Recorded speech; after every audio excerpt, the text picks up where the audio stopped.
After the flood, when the great waters had finally ebbed, the world felt both new and fragile. People who had known only the bright wet hush of rain now stood on dry earth, and began again. They walked together, shared language, and told the same stories around the same fires. There was comfort in that sameness.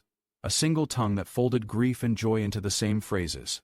Hands that knew the same songs and the same sorrow. In those early days, unity felt like a blessing.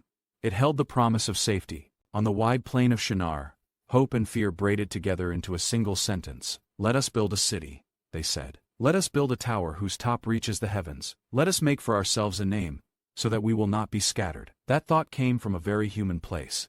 Fear of loss, fear of being forgotten, and the longing to carve permanence out of uncertain earth. A monument would be a promise that they had been here, together. So the work began. Mud met straw and sun, baked molds, kilns smoked.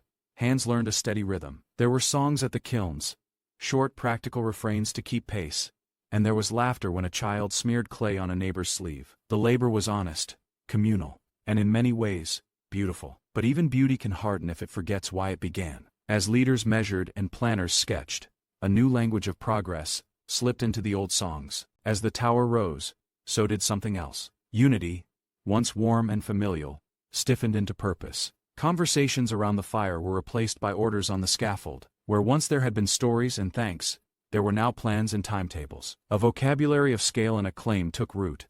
People began to speak of our achievement in tones that suggested ownership rather than gratitude. The project that had once promised security was beginning to promise something else: renown. Pride rarely arrives unannounced. It slips into a conversation, into a glance. A mason begins to say, "I set the finest stones," where once he would have said, "We set the stones." Someone else counts bricks and imagines a plaque with their name. Small choices, taking credit, cutting a corner, hoarding the best clay, grow into a different hunger. The tower's purpose subtly shifts from shelter to status. That shift is human. It is mechanical.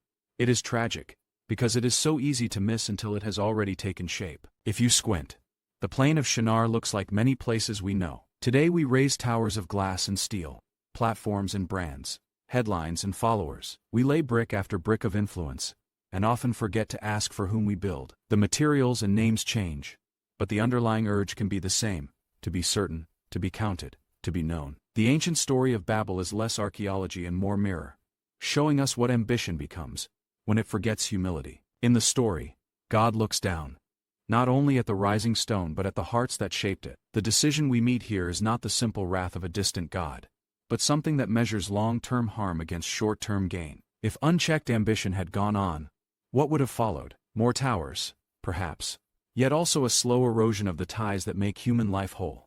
So the action that follows is heavy with mercy as much as correction. One morning, words fail to travel. The mason calls for mortar. The laborer answers in a word that means nothing to him. Commands dissolve into fragments. A chorus that had been a single melody splinters into many tunes, none of which line up. Imagine the sudden silence, when 1,000 hands no longer move together. Bricks fall. A child stops mid-play. Faces turn toward one another, seeking explanation, and find only the strange shapes of foreign speech. Confusion spreads faster than dust. When cooperation fails, movement begins. People walk away, not always in anger, sometimes with sorrow, sometimes with relief. They fan outward across hills and valleys, and in each distant place a new dialect will take root, a new custom will bloom. The pride that sought permanence gave way to a strange new plurality. The tower, unfinished, became a ruin and a reminder that sometimes the saving act is not to let a single will swallow the world. Babel is not only a tale of judgment, it is a lesson in balance, and in an odd way, in mercy. Diversity springs from that scattering. Languages, art, ways of seeing. What looked like loss also opened rooms for difference and new creation. The caution of the story is not an attack on human striving, but an invitation.